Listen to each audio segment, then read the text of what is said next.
Voilà à quoi nous aboutissons aujourd'hui, à une nation et à des gens qui sont là et qui vous dictent à vous comment vous devez être alors qu'ils ne sont pas propres.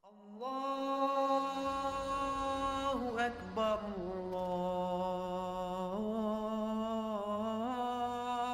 الله أكبر.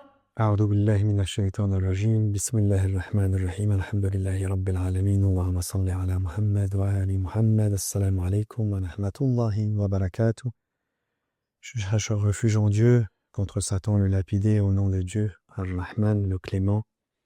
La louange à Dieu, Seigneur des mondes, la prière sur le messager de Dieu et sa sainte famille et Ahl el-Bayt, gens de la demeure prophétique, ainsi que sur l'ensemble des prophètes, des envoyés, des messagers, de leurs héritiers respectifs. Et que la paix soit sur vous tous, chers frères et sœurs, chers citoyens, chères citoyennes. Le plaisir de vous retrouver pour partager avec vous et faire un constat du monde dans lequel nous sommes, la société dans laquelle nous sommes, le pays dans lequel nous sommes, cette nation dans laquelle nous vivons. L'imam Ali alayhi salam dit quelque chose de magnifique. La meilleure des nations est celle qui te porte. C'est la nation qui te porte. Et nous sommes, nous, musulmans français, portés par la nation France. Nous aurions tant aimé partager avec les plus hautes autorités notre particularité pour contribuer à la grandeur de cette nation. Mais malheureusement, ces hautes autorités ont d'autres ambitions, ont d'autres objectifs.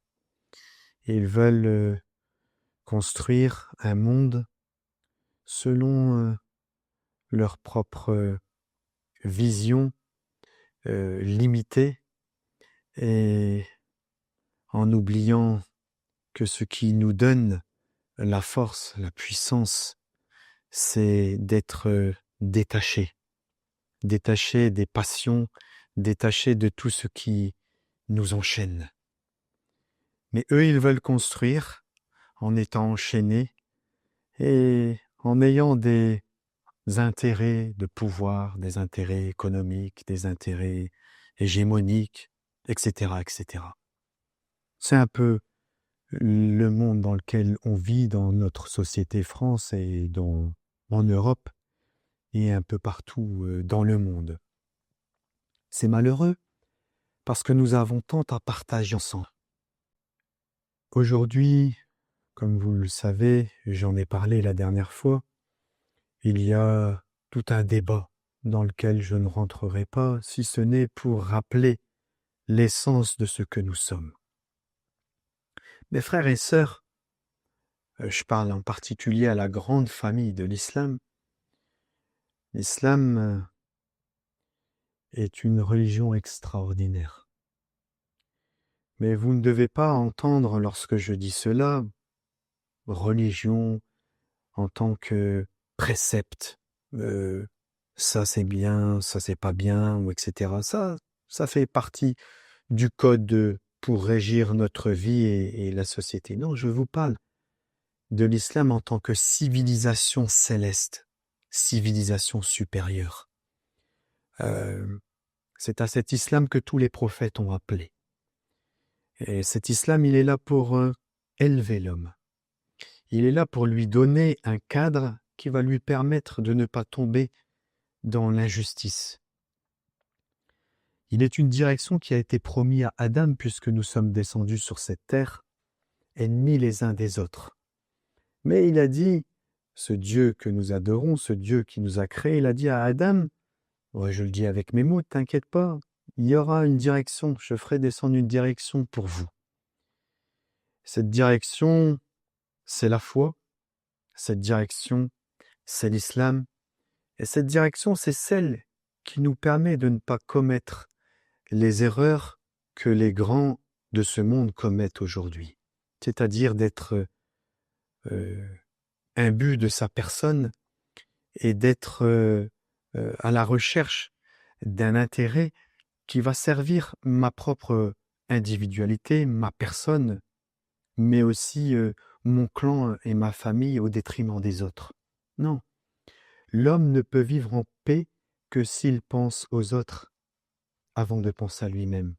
L'homme ne peut vivre en paix que s'il pense à son voisin avant de penser à sa famille. L'homme peut vivre en paix que s'il pense aux autres de manière générale avant de penser à son clan, etc., etc. Et c'est ça la force de l'islam, c'est ça la force de la foi, c'est ça la force de toutes les religions en définitive. La religion est un rempart contre les déviances. La religion est un rempart contre les injustices. La religion est un rempart contre le mal qui se répand partout dans le monde et en particulier ici en Europe ou en France. J'aimerais dire à mes frères et mes sœurs musulmans et musulmanes, soyez fiers d'être musulmans et musulmanes. Nous avons une religion magnifique, une civilisation extraordinaire. Vous pouvez penser, comme certains pensent, que la civilisation occidentale, ce que prône l'Amérique et tous ceux qui suivent l'Amérique, qu'ils ont la force, la puissance, ils ont l'économie, c'est eux les plus forts, c'est eux la vraie civilisation, c'est eux le modèle, c'est eux la félicité, c'est eux la réussite, c'est eux la victoire. Vous pouvez penser ainsi, mais je pense que si vous faites un constat de ce qui se passe dans le monde, on en est très très très très loin. Et moi, ce que je suis en train de vous dire, c'est que nous oublions, vous oubliez, que lorsque vous regardez ceux qui détiennent cette économie, cette puissance et ce pouvoir, n'ont rien parce qu'ils n'ont pas la foi, parce qu'ils n'ont pas l'islam. L'islam est la vraie richesse. Donc lorsque vous regardez et que vous faites un constat du monde dans lequel vous êtes, n'oubliez jamais que vous avez la plus grande des richesses. Et cette richesse, c'est l'islam. Soyez fiers d'être musulmans. Parce qu'aujourd'hui, on veut vous faire culpabiliser. On veut que vous ayez honte de votre foi et de votre religion. Voilà ce qu'ils font à travers leur tergiversation et les lois qu'ils veulent mettre en place.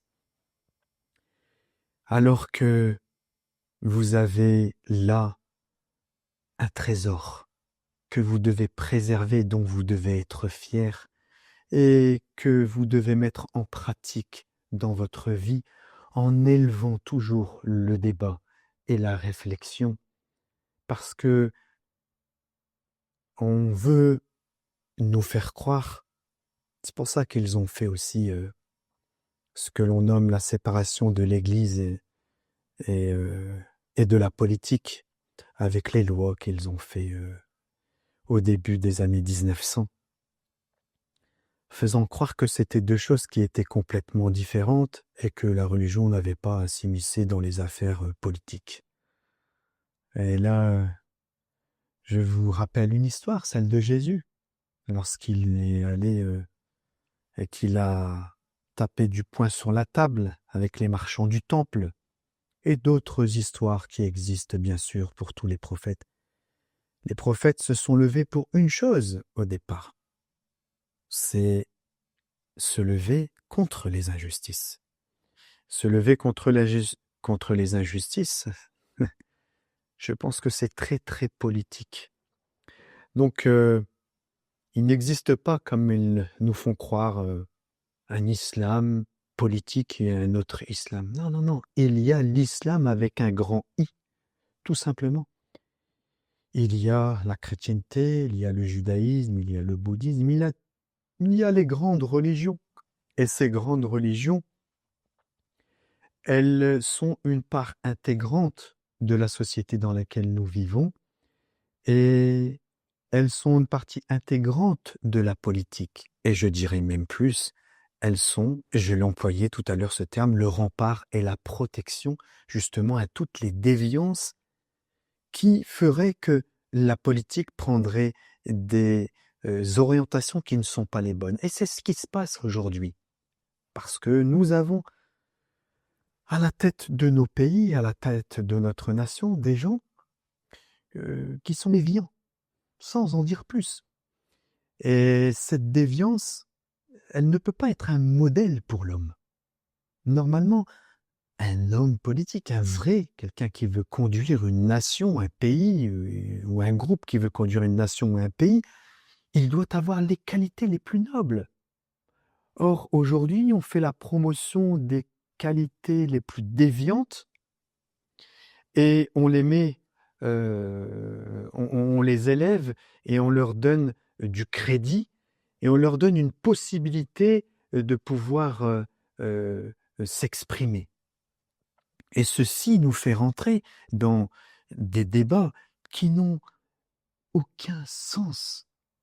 Rendez-vous compte, je disais la semaine dernière, concernant le meurtre de Abou Bakr, que la paix de Dieu soit sur lui, la miséricorde sur lui, que on laisse depuis des années sur les plateaux TV des gens venir déverser. D'ailleurs, cette semaine, ça s'est encore passé. Encore des gens qui sont à qui on a donné la parole et puis qui ont des propos ségrégationnistes, racistes, etc., etc.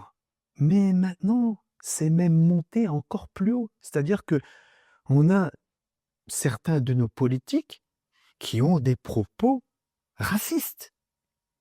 Et personne ne s'en étonne. Personne ne dit rien. Mais comment pouvons-nous accepter cela? Voilà un exemple de déviance. Voilà à quoi nous aboutissons aujourd'hui, à une nation et à des gens qui sont là et qui vous dictent à vous comment vous devez être alors qu'ils ne sont pas propres. Ils ne sont pas propres. Mais quelqu'un qui veut appeler à la pureté, à la propreté, à la hauteur, etc., mais qu'il soit d'abord lui propre. Et nous, ce que nous disons, c'est que notre protection, c'est notre foi. Et faire ce que nous faisons aujourd'hui, c'est tout le contraire. Alors qu'on ait la foi ou qu'on n'ait pas la foi, on peut vivre tous ensemble. Nous ne sommes pas en train de dire, ouais, il y a d'à côté la foi. Non, non, on peut vivre tous ensemble. Mais nous devons nous respecter et respecter les valeurs hautes. Alors nous reprochons par exemple aux musulmans ou aux chrétiens ou aux juifs ou autres. Ouais, mais eux, c'est interdit, on ne peut pas faire ça, etc., etc. Mais qu'avez-vous fait de ce principe, soit dit, qui devrait être normalement un principe de liberté, de culte pour tous, et c'est ce qu'elle dit, cette chose qui est la laïcité. Mais on a fait de la laïcité une arme pour combattre les croyants, pour combattre la foi, pour fermer la bouche des croyants. Mais vous croyez que c'est normal? C'est-à-dire que vous avez fait de la laïcité une religion. Ce que vous reprochez aux musulmans ou aux chrétiens ou aux juifs, eh bien vous avez utilisé la laïcité pour faire exactement la même chose. Et donc, vous séparez les gens, vous faites des différences entre les gens, alors que normalement, on a tous une particularité. Vous parlez de diversité. Ben, c'est pas beau d'avoir dans ce pays des musulmans, des chrétiens, des athées, des juifs, et que tous ensemble nous participions à l'élévation de notre nation. N'est-ce pas beau? Alors vous parlez de diversité, mais quelle diversité? Vous faites des différences, vous rabaissez une partie des croyants. Comment vous pouvez parler de diversité en ce sens-là? Comment vous pouvez, comment peut-on obtenir une nation qui est équilibrée, qui va dans le bon sens? On ne peut pas continuer ainsi. Alors ce que je suis en train de vous dire tout simplement, c'est qu'il est temps que nos responsables, il est temps que les politiques cessent d'alimenter la haine, qu'ils cessent d'alimenter les divisions, parce que c'est ce qu'ils font. et c'est ce qu'ils laissent faire aujourd'hui. Et à ce sujet, j'aimerais quand même féliciter tous ceux qui ont pris parti pour défendre les musulmans, qui ont pris parti pour lever la voix par rapport à ces événements qui se sont passés. Bien sûr, je pense surtout à cet acte islamophobe. C'est important. Et il y a des politiques, des gens qui font encore de la bonne politique et qui ont pris parti pour les musulmans. Et nous les remercions infiniment. C'est ainsi qu'on pourra, dans le futur, obtenir une nation qui prêche les valeurs de la hauteur, de la pureté et tous les plus hautes valeurs. Nous avons tant à apprendre les uns les autres. L'ignorance tue. L'ignorance est un fléau. Nous ne nous connaissons pas, nous devons apprendre à nous connaître. Citoyens, citoyennes, vous ne savez pas, sauf ceux qui vivent avec eux, sauf ceux qui ont voyagé dans les pays musulmans et qui ont vu que ce qu'on dit à la télé et ce qu'ils ont constaté sur place, c'est complètement différent. Parce qu'ils ont vu l'islam, parce qu'ils ont vu les musulmans, et ils n'ont pas été ou cru en ce que nous disons dans les médias et ce que nous propageons. Et ceci, ce n'est que de l'ignorance. Nous ignorons ce que c'est que l'islam, nous ignorons les chrétiens, nous ignorons les vrais juifs, nous ignorons les vrais bouddhistes. On fait comme si ce sont des gens qui sont à part. Mais non, nous avons tout ce dont nous avons besoin pour que chacun puisse œuvrer avec sa spécificité, avec sa particularité pour construire le corps de cette nation. Et nous ne pouvons pas aujourd'hui, c'est ainsi que je conclurai, on ne peut pas construire aujourd'hui une nation France cohérente, un corps sain, si nous ne prenons pas en considération toutes les composantes de ce corps. Il y a des juifs, on doit prendre en considération la foi des juifs et la vision des juifs. Il y a des chrétiens, et je dirais un mot de plus pour les chrétiens, nous devons prendre en considération la vision des chrétiens et la foi des chrétiens. Il y a des bouddhistes, il y a des musulmans, etc. Je ne vais pas répéter à chaque fois, mais ça doit aller dans ce sens-là. Et je dirais même plus aujourd'hui, puisque la nation France, elle est à la base chrétienne. Nous disons, nous musulmans, elle doit revenir, comme mon maître Sayyid Yahya n'a cessé de le dire, que la paix de Dieu soit sur lui, elle doit redevenir chrétienne. Qu'est-ce que nous serions fiers, qu'est-ce que nous serions contents qu'elle redevienne chrétienne, parce qu'elle serait un rempart à toutes les déviances qui existent dans notre société. Et nous, en tant que musulmans, eh ben, nous ne pouvons que porter un regard positif sur la chrétienté de la France, parce que nous partageons ensemble cette foi au Dieu unique, cette foi qui fait de l'homme une grandeur et pas une idéologie qui rabaisse l'homme à un bas niveau. Alors je prie Dieu pour que nous puissions, chacun avec sa particularité, apporter à cette nation le meilleur pour le futur. Je pense qu'il y a peut-être encore un peu d'espoir dans le futur pour la France et pour l'Europe. Peut-être parce que nous sommes toujours optimistes et la foi nous appelle à un grand optimisme. Mais tout est entre les mains de Dieu. Que la paix de Dieu soit sur vous tous, chers frères et sœurs dans la foi ou chers frères et sœurs en l'humanité. À très bientôt.